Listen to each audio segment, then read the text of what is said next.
From emails to reports and project proposals, it's hard to meet the demands of today's competing priorities without some help. Grammarly is the essential AI communication assistant that boosts your productivity at work so you can get more of what you need done faster. Just a few clicks can tailor your tone and writing so you come across exactly as you intend. Get time back to focus on your high-impact work. Download Grammarly for free at grammarly.com/podcast. That's grammarly.com/podcast. He's a deputy. During a routine, run-of-the-mill traffic stop, he was shot suddenly multiple times, including in the face. He's here to tell us about the incident and his long road of recovery. Welcome to the Law Enforcement Today radio show. I'm your host. My name's John J. Wiley. In addition to being a radio broadcaster, I'm a retired police sergeant. For the latest news articles and much more, check out our website, letradioshow.com. In the Law Enforcement Today show, we'll be joined by special guests. We'll be talking about their experiences and issues affecting law enforcement officers, first responders, their families, their community, and victims of horrendous crimes. Be sure to like us on Facebook. Our page is Law Enforcement Today Radio Show. Check out the daily articles on our website, letradioshow.com. And while you're there, download our free app. Of all the radio stations in the United States, there's only one show like ours, the Law Enforcement Today radio show. And on Facebook, there's only one official page. Do a search on Facebook for Law Enforcement Today radio show. That's Law Enforcement Today radio show on Facebook. When you get there, click like and follow. Contact us from Florida. We have Deputy Troy Anderson on the phone. Deputy Anderson is on medical leave from a sheriff's department in Florida. We're not going to say the name of the agency. He's still active duty. And this is not because we're going to say anything bad about the agency. It's not that at all. It's simply because law enforcement officers active duty quite often are not allowed to talk anywhere in the media unless it's a public information officer. So just to avoid unnecessary heat, we won't say what agency. Deputy Anderson, it's a pleasure to have you here, and I'm going to call you Troy from here on out. Is that okay? Yeah, that's perfect. And by the way, thank you for your service. Very much appreciated. Oh, very much. Thank you. Troy had the extreme misfortune of a car stop, which we've all done, and he wound up being shot multiple times, and he's going to tell his story. First of all, I feel honored, and it's kind of a miracle considering that you were shot in the face, that we're even able to have this conversation. It's a testament to the medical staff. It's a testament to God or Mother Nature, or whatever higher power people want to believe in. You cannot deny that you're a walking, talking miracle. That is true. I hear that every day from multiple people that I meet, just, on day-to-day life, who hear the story and kind of ask what happened. Like you said, whatever higher power it may be, they looked out for me, and all you can do is be thankful when you're in a spot like me. I'm sure sometimes it's not easy for you to recall that. We'll talk about that a little bit later on. I do want to just get right into, and by the way, I want to let people know there's no way of sugarcoating this conversation. We can't make it sweet. Deputy Anderson stopped the vehicle. We'll talk about that in a moment, and the worst case scenario happened. Take us back to that. And by the way, it was only like February of 2022, wasn't it? Yeah, it's February 22nd of 22. And here you are talking, and we will talk about your recovery a little bit later on. Take us back to that day. It was pretty much a normal day for me. I work a very rural county that's quiet. Not a lot happens, and I work a specific zone in my county. Our zone, our county is split into two zones, a north and a south. South being mostly unincorporated towns and stuff like that on the coast. We have a major highway that comes through, and so what I do specifically is drug interdiction work with my canine partner on the major highway. Pretty much made a traffic stop. It was, average night, saw a car go by, not much traffic, saw a car go by, had tag light out, 9:00 at night dinner. So I put my pizza down, pulled out, followed him for a little bit, got the tag, got all his information, ran it. And that's when I initiated the traffic stop. And as I stopped the guy, he was real fidgety in the car, which most people get nervous. It's not uncommon to see. I get nervous being stopped by the police, and I'm retired police. Yeah, no, I'm the same way. Every time a trooper gets around me, I get all nervous. Yeah. But so I grab my flashlight, step out of my vehicle, and I don't remember the time specific. I mean, we're talking, this is a 10 to 15 second time frame that this all happens in, from the time I get out of my car to the time I get shot. So I grab my flashlight in my left hand, my off gun hand, of course. And as I walk up to the vehicle, I'm bladed up against the vehicle, trying to do everything that I always do to keep myself safe. Stand behind the B pillar and whatnot. And so as I turn my flashlight on, I don't even get the words, "How are you doing tonight?" out. And he reaches from between his legs with a 9mm, semi-auto 9mm, and turns and puts it over his left shoulder and just starts firing. And I took the first round into my hand. It went in the side of my hand, knocked the flashlight out of my hand. And as I was turning, I took one to the vest, and then as he shot again, I took one. It went through my upper lip on the left side, just under my nose.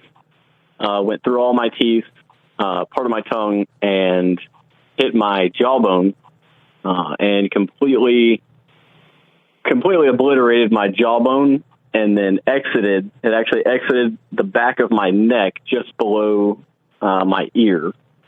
And at that point, it was kind of a shock. It wasn't I guess one of those moments where you're, I'm going to die. It wasn't like that at all. It was one of those, okay, I've got to go into critical thinking mode at this point. And so I, as anyone would, I went down to the ground. As I got my hand on my gun, this guy had already peeled out and took off. And dazed and confused me kind of starts, putting the pieces together, trying to figure out, all right, what's next? What do I do? Trying to get on my radio. Got, obviously, a gun in one hand and trying to operate a radio with my left hand. Well, my left hand had been completely obliterated also. Right. It went through my hand and broke every single metacarpal across the top of my knuckles. So trying to operate a lapel mic with, a hand that won't work. It was just all the fingers were floppy. There was no muscle function. Couldn't get it out. Was able to somehow wedge my thumb on the mic long enough to get a message out. And then just kind of waited. I mean, my area that I work, I was, I want to say probably a good 30 minutes from any backup. The nearest EMS station that would have been responded was 30 minutes, roughly. This is where the twist in the story, if you can kind of take it that way. This is the part that people get shock and awe at, aside from the survival aspect of it. Is I grew up in the county I work in. I've been here all my life. One of my buddies, childhood buddy, I've known him since we were in kindergarten, is also a deputy with me, and he lives in my southern section that I patrol. He happened to be, he was off duty. He was off. Happened to be outside preparing his vehicle for the next shift that morning to come on to day shift. And so it's 9 o'clock at night. He's out there, cleaning the trash out, getting ready for his next 12 hours. Well, he hears this traffic stop. And here's, everything kind of go down, and he was able to actually respond to me quicker than anybody else was because he was already in that area and lives there. Wow. And on any given night, he probably wouldn't have been outside in his patrol car with his radio on while he's off duty. But so he heard it on the radio. We're going to take a short break. We're talking with Deputy Troy Anderson, who is on medical leave, shot multiple times, including in the face. When we return, we're going to talk more about the incident, his long road for recovery, and you'll understand more about why he's a walking, talking miracle. This is Law Enforcement Today Show. Don't go anywhere. We'll be right back.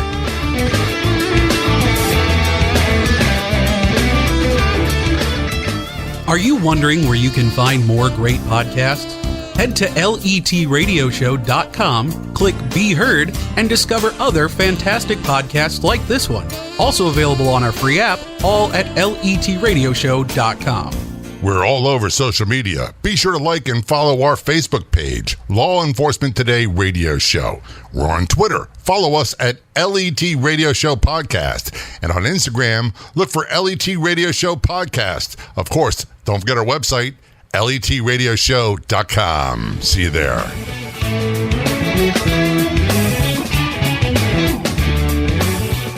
This is Law Enforcement Today Show. Return our conversation with Deputy Troy Anderson, a deputy in Florida currently on medical leave. He was shot multiple times during what was supposed to be a routine traffic stop. Before we went to break, Troy, you're talking about, and I'm knowing the drill. And for those who don't know, we're taught specific things in policing. And one is you walk up, you check the trunk if it's a car, you check the back if it's a van, whatever it might be, and make sure someone doesn't come out and surprise you. At night, you have a flashlight in your non-gun hand. You stay as close to the body of the vehicle as possible to eliminate sight probability in case they pull out a gun. You did all the things right, and yet this guy still shot you. And was there anything, as you look back, I know hindsight's 20/20, is there anything as you look back to and say, that was a red flag that I didn't notice? I've had plenty of time to think about it, and as far as the way that I was trying to interact with him, I did everything that I always do. I keep it very routine, for safety reasons. And as I sit and think back, the only thing that sticks out in my mind that didn't at the exact moment was he had his left hand on his kneecap. He was sitting in the car straight up and had his left hand on his knee, but his right hand was down like kind of between his thighs, hanging over the front of the seat.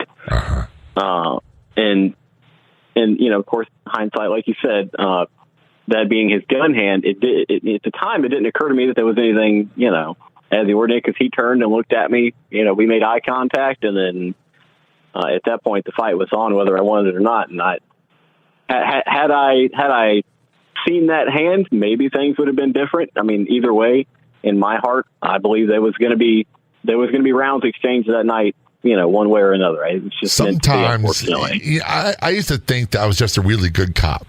And as the older I get, the more I realize there were so many close calls that people who are really good cops got shot and killed. And I didn't. And I don't know the answers to why. I just accept this is a second chance in life. And it sounds like a deal with you. There's nothing you could have done different is what I'm getting at. Because so many people are like, well, you should have done this, you should have done that. Here's one of the things I hate, Troy, is the so-called tactical experts will come out and say, well, if I was there, I'd have done this. All braggadocious. And I always reply, you weren't there. So shut it. Yep. You really don't know. You really don't know what you're going to do until it's happening. And one of the things you said earlier is that you didn't really have a chance to be afraid or fear for your life. It was like, okay, I've got to go into life-saving mode. I need to get help. Oh, yeah. And that's one of the things that I hear a lot of people, especially in the tactical training world, they're like, you're training and it'll take over. And in my mind that night, as I thought about it, I was like, not really. The human instinct takes over more than your tactical training. It's never bad to have tactical training to fall back to if need be. But what my human instinct was okay. I need to get me safe, and the threat is gone. I watched the threat drive away, so now it's I know that I'm in a zone where I can handle myself, and that's pretty much what I did. It doesn't sound very heroic, but it's you go into survival mode. And you're like, you know what, I'm making it through this, and I never once had a doubt. I never once saw the light, as they say, or my life didn't flash before my eyes. I mean, it was never anything that grim. It was just kind of, okay, now it's time to work. The closest experience I had to that was a guy trying to shoot me with my service weapon while still in my hand. And the thought came to my mind that this guy's trying to kill me. And I remember clearly thinking, I'm going to die, but it won't be tonight, and it won't be because of him. And I'll do whatever it takes to survive. Yeah. And there were some expletives in the thought process as well that wasn't, you can't repeat on radio. But there were certain things, and that brought out a side of me. I got to be honest with you, Troy, that is not something I was prepared for. There's and I say all the time, a primordial anger that takes over. And I think that's part of the protection to survive. Oh, it certainly is. That's my... Everybody I talked to from my incident who showed up on scene while I was there, I kept asking them, because it's kind of foggy, and I would ask about parts of the story to my buddies that responded, and all they could tell me was like, man, you were just mad. You were just mad, and I was like, at who? And they were like, you're just mad that the situation happened, and you're mad at this guy who shot you, and you just had this anger that was just, all you kept doing was slamming your fist on the ground and, swearing and mad that you got shot. And I was like, well, that's like you said, that anger just comes, and it's just part of it, I think. And I know the area where this happened, and we're not saying the county or the agency, but you're correct. It's a very rural area. And right away, people have the conception violent crime doesn't happen in these rural areas. It does. Life and death situations don't happen in these rural areas. It does. And we do come across hardcore violent criminals in these areas as well. But one of the things you said, that I'm a retired city cop and help was like a mile away. I mean, minutes. You said backup was 30 minutes away. You really are on your own if things turn south on a traffic stop. Yeah, it's definitely an eye-opener when you talk to guys from different agencies who have, a guy within a minute or a mile of them, or that have 3 or 4 shift partners. My shift, our county's maybe 12 to 1,400 square miles, and a shift, one single shift, one 12-hour shift, we have 3 deputies working that entire area, one that roves in between the 2, and then 1 per each north and south. So basically, once you split that in half, you consider you have 1 guy, occasionally 2, working a 500 square mile radius by himself. So it's dangerous, but at the same time, it's necessary. It's the only way for it to function. You gotta have law enforcement there. I always say this. There's not criminals in my family, but if I call for a medical need, I've got an aunt or an uncle or a mother visiting, more than likely the first people that show up are going to be law enforcement. They're closer usually.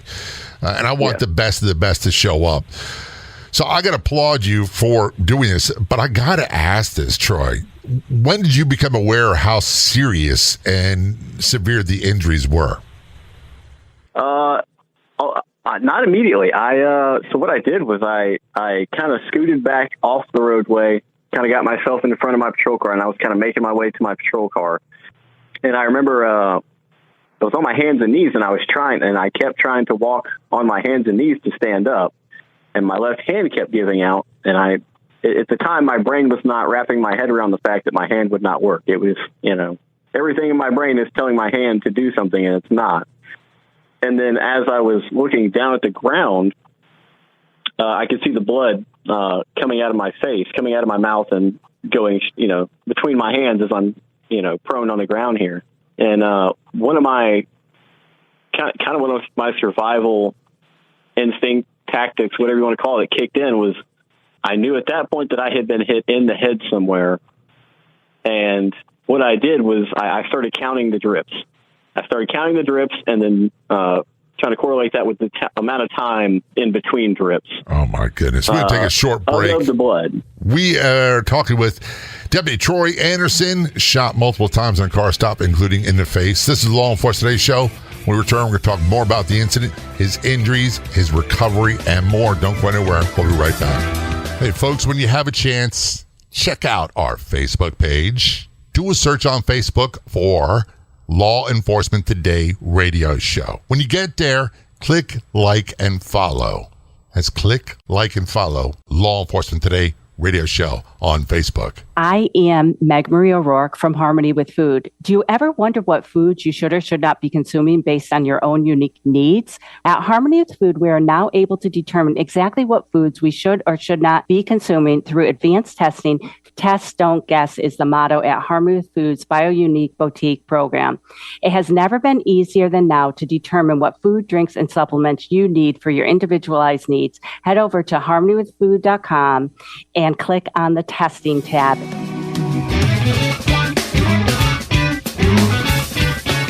This is a Law Enforcement Today show. I'm John J. Wiley. Return our conversation with Deputy Troy Anderson. Contact us from Florida. He is on medical leave. He was shot during a car stop February of 2022. Shot multiple times, and including once in the face. So I want people to understand something. You're going to hear Troy clearing his throat periodically. That's a result of the injuries. I got to tell you, Troy, it's amazing to me, and I was not there. I did not see what happened, and I thank God I wasn't. But the fact that you're able to have a conversation about this as clearly as you are, just enunciating the words, considering the amount of injuries you had, is phenomenal. And the fact that you can talk about it mentally and emotionally is impressive as well. So my hat's off to you. And I know you've had a lot of help, and we'll get to that part in a moment. Before we went to break, you talked about you became aware of how serious this was. You were bleeding pretty severely from the face. Your hand wasn't working. The vest one, you probably were aware that you got shot in the vest, but that one was not your priority. At what point did you realize, man, once you got the way to make the radio work and ask for help, were you able to even talk? I was. So I was able to make a couple radio transmissions that were kind of understandable, but slightly gargled due to the damage to my face. But I was able to radio out and say, hey, I've been shot multiple times, and they kind of jumped on the radio, and my dispatchers are top notch. So they sat there and stay with us. They kept talking to me the entire time, checking on me, and I would answer back, hey, I'm okay, I'm fine right now, I'm okay. So I knew I was hurt, but I also knew that I was going to be okay. And being able to communicate with my dispatchers, who are also good friends of mine, and have them, there talking to keep me paying attention more than anything, I guess, was a good part of the experience for me. The guy who shot you, we're not going to say his name. I don't believe in doing that. From what I understand, he had prior convictions for sex offenses against children, a lot of other things, and he was shot and killed by a homeowner trying to break into someone's house shortly after the incident. Am I correct? Yep. So as soon as he left me, he took off into one of our unincorporated small areas and pulled into somebody's driveway, turned his lights off, and then sat there. And then eventually, at some point, I don't know the time frame on that, obviously, different scene, but he tried to make entry into the home. And there's one thing, about being out in the South, you don't try and break into somebody's home around here. There's a Florida police chief and a sheriff that said, look, this is not the place to break into people's houses. They're all armed here. And I don't blame them one bit. And I believe the homeowner was injured as well. But the guy who shot you, he met his maker, and I'm sure he was judged appropriately. I want to transition to the part about this. I'm getting goosebumps as we sit here and think about it, Troy, is that you're alive, you're talking about this. I've had guys I worked with that, one guy in particular named Gene Cassidy, who was shot in the back of the head. We never expected him to survive. He survived, but he doesn't have any recollection of the incident. You have a clear recollection of the incident. The fact that this 9mm hit you in the lip, destroyed your teeth, destroyed your jaw, went through the back of your neck and exited, and you're here to talk about it, blows my mind. That's a testament not only to you, your determination to live, but also the medical staff, because I'm sure the ambulance transported you to the closest medical facility, correct? They did. Well, I was actually Yeah, it was kind of in an in-between area. My town does have a hospital, but they don't do a whole lot of trauma. So my options were either go to Gainesville or to Tallahassee. And where I was closer to Gainesville by slight margin, but by maybe a mile. Yeah, because I know where you're talking about. It wasn't really like we're 3/4 of the way there. They put me on an ambulance and took me to an airport in a neighboring town, and then flew me trauma helicopter to Shands. And shout out to those guys, because they do phenomenal they are top stuff. notch. They are phenomenal. Those pilots, those medics on those choppers are just amazing. People need to understand how talented and committed our EMTs are, our first responders, our firefighters, our flight helicopter pilots, our law enforcement, and how well educated they are. It's so easy to pass judgment, especially when knuckleheads and criminals behind the badge do criminal things in other areas. We're not going to talk about that. I really want to get to you. Were you conscious during this flight, or did you go out? I was conscious. I actually stood up from my patrol vehicle and walked to the ambulance, got in the ambulance, stepped up in it myself, and I was conscious the entire time. Right before they put me on the helicopter. It was about a 20-minute ride, 15-minute ride to the helicopter. And I know all the EMTs and medics I work with, and I was, normal me trying to cut up with them and joking and laughing, and, they're telling me to shut up because my face is falling shut up apart. And sit down. I'm sitting here thinking to myself. Stop talking, man. Troy, I'm sitting here thinking to myself, how many people at crime scenes, especially domestics, were severely injured, they didn't know it, and they're screaming, and we're like, dude, you need to sit down. You need, because like your neck is wide open. Stop. Yep. And I'm that guy. I was, talking and hollering and carrying on cracking jokes, and then as we got to the helicopter, they finally told me, they're like, look, you have to shut up. Oh my Please gosh. stop talking. We're about to intubate you, and we're going to put you unconscious. And I was like, all right, cool. Thumbs up, do whatever you got to do. And then they did their thing, flew me in, and I think they kept me under for 3 days. I woke up 3 days later in Shands. So, but between them telling me to shut up and waking up, I was, it was a whole new world. How many surgeries have you had as a result of this?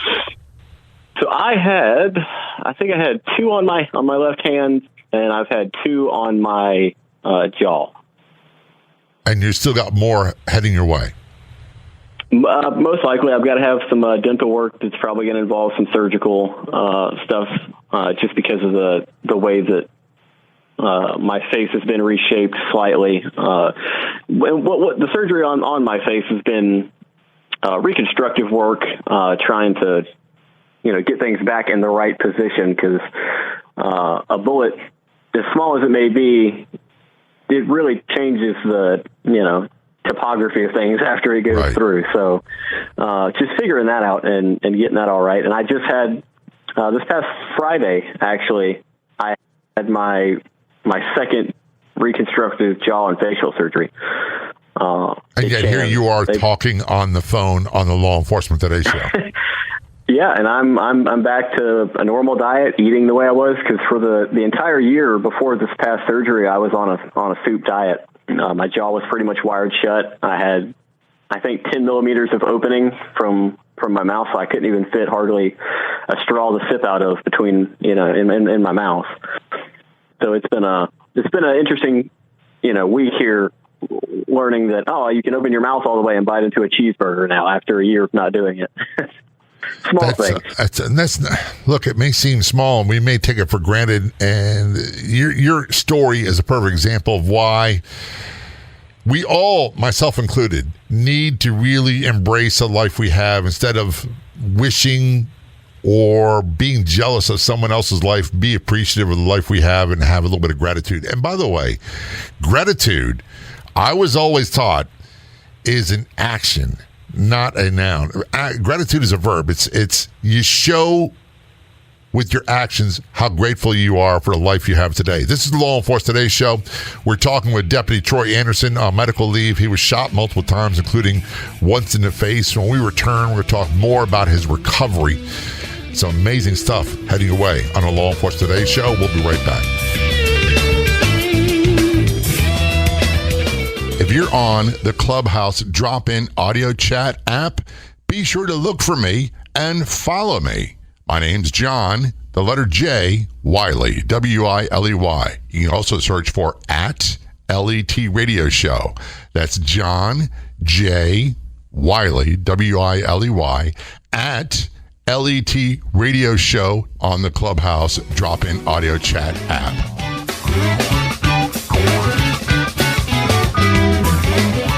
This is John J. Wiley on the Law Enforcement Today show, returning a conversation with Deputy Troy Anderson. He's on medical leave from the law enforcement agency, Sheriff's Department in Florida. He was shot in February of 2022 on a car stop multiple times, including once in the face. And the fact that, Troy, you can talk to us at all is amazing. And the miracle of this is not lost on me at all. One of the things that, besides the physical recovery, and I know you've got a lot more to do, is the fact that you can talk about this. How difficult has it been for you to talk about this incident with the emotional aspect and mental aspect of what happened? It definitely takes a toll. It's one of those things where I've thought about it, and alone I've thought about it, in my own free time, and then I've thought about it while, voicing it with other people, as a therapy type of thing. And what I've come to deal with is talking about it is not a negative thing. People want to assume that it's a negative thing or a traumatic thing. And I mean, it is a very traumatic situation. It's a horrible situation. And nobody should have to go through that. But what I tell people is, that is what I signed up for. That I'm not upset that it happened. I'm not mad. I have no ill feelings towards the situation, because I knew that day when I put on my uniform, loaded my canine partner up, and we went to do what we do, that it was a distinct possibility. And I signed up to take that risk. That's my job. And that's how I look at it from a mental perspective, is I was just doing my job. And unfortunately, that's the downside of my job right there, is sometimes people, there's bad people out there, and sometimes I'm the first to come in contact with the majority of the time. Yeah, I thought I knew what I signed up for. I tell people this all the time. I had no idea how violent it was and how traumatic it was going to be. And that violence quite often is directed towards me. But this is not my story. This is yours. And I get what you're saying, Troy. I really do. And my hat's off to you for sharing this. You've got to get down sometime. Sometime during recovery, you had to say, oh, no, woe was me. I don't want to do this anymore. How did you deal with that when it occurred? I have had that. I've had that quite a lot. I've had those moments of doubt where, I'm not going back to work, or, I'm never going to live a normal life, because my face is disfigured or my hand is disfigured a little. And then I like you said, you kind of sit back and you're like, you know what? I got to look at the bigger picture here. You got to really think about it and be like, I'm alive. There's a lot of better cops out there who didn't make it. Right. And it's an insult for them for me to sit here and be sad about myself, still alive. How hard it must be. And, there's families I've went and spoken to families directly who have lost an officer. And that kind of helps me put it into perspective that, like, you know what, when I'm being down like that, it's me being selfish. It's me thinking about me instead of looking at the bigger picture. My family still has me. I get to come home and see my wife, my brothers and sisters and father and, even my coworkers. The traumatic experience, that I had, they had. Right. They had to go through this. And none of us like hearing that call, that one of our own guys was hurt. So, and anytime I get down, I try and convince myself, you know what, you're just being selfish. There's a bunch of people out there who still came out in a better situation or a worse situation. And I've talked to a lot of other guys, cops, who have been injured, and it just helps to have other guys also to talk to. Yeah, I won't understand that you've been there. I won't say his name, but I spoke to a guy who ultimately is what led me to you. great guy, phenomenal guy who's been through a very similar experience. And talking to him and just having somebody to talk to that can relate to your situation, if you ever find yourself in one of these situations, it's my advice. That's it. You can find somebody that you can actually talk to and understand. That's the guy you need. When it comes to for a lot of people, when it comes to the emotional, mental healing, the scarring is going to be there. We learn to live with it one way or the other. But the physical part, like the staff at Shands Hospital, I mean, you don't have time in this interview to thank all the doctors and nurses and physical therapists and occupational therapists and speech therapists. I know you got something you want to say about them and to them. I do, and I spent a lot of time at Shands. I still do, obviously, during this recovery. But those people, I wish some of them could hear this, and understand that what they do, it really does matter. Like to be the best at what you do really matters in situations, and not just to keep people alive, but for final outcome. I would not be in as good a shape as I am now if my surgeons and my nurses and stuff did not take care of me as good as they did. And that matters. So my hat's off to Shands. Those people, when it comes to patient care and making sure that long term that the patient is going to come out okay, that's what matters. It really does. And you're also a canine deputy, and you've got a special shout out for an organization that I had on the show, Debbie Johnson from Canines United. She was on quite a while ago. I do. Miss Debbie is top-notch people. Her and her group that she works with, and Jay Nix, they're phenomenal. I've had the opportunity to work with them a couple times since being injured and being off and having all this time. Being able to talk to them.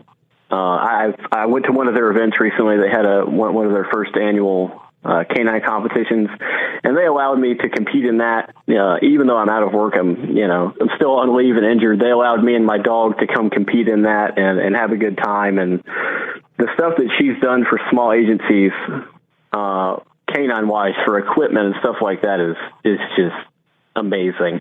And having met them and whatnot, and being in a small agency and needing equipment and stuff like that, I think that her organization is important.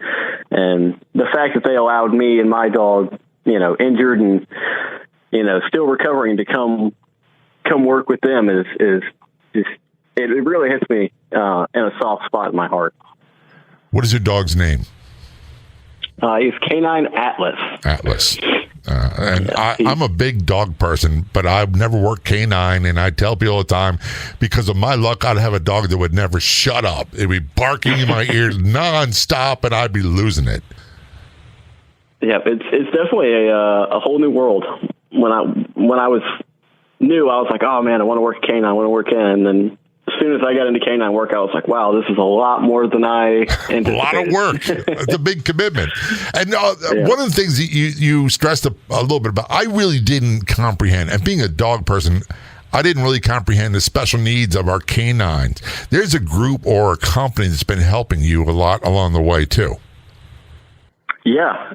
So I work in a small town, and ironically, one of the major companies who makes equipment for police canines and even military canine usage is called American Aluminum, and they're in our town, and they have been just stand-up guys as far as making sure that my dog is taken care of, my vehicle is taken care of, making sure that the safety equipment for the dog is better, the safety equipment for me as the handler is better to access. And they've stepped up a lot as a local company to help a local guy with his dog, and they deserve a shout out. So American Aluminum, if you're in the law enforcement game and you're getting into a canine setup, call them. They will work with you. They will make it happen. And it's safety-wise the best equipment on the market. It really is. And by the way, if you're not in law enforcement and you've got a dog, I would check them out as well. It's American Aluminum. Troy, I got to thank you so much for coming on the Law Enforcement Today show, telling your story. And please, I know that you are in the whole medical leave, the workers' compensation thing, which can be a grind in and of itself. Please let me know what the status, what the outcome of your case is, because it still is yet to be determined. And please get in touch and stay in touch. And we're not that far from each other, but I appreciate everything. And don't forget, you are a walking, talking miracle. Well, I appreciate it, and I'm honored to be able to tell my story on your show here. It's been amazing. I'd like to thank our guests so much for coming on the Law Enforcement Today radio show.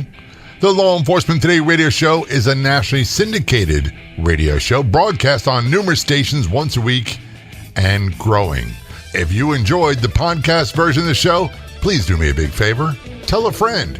I'll be back in just a couple days with a brand new episode of the Law Enforcement Today radio show and podcast. Until then, this is John J. Wiley. See ya.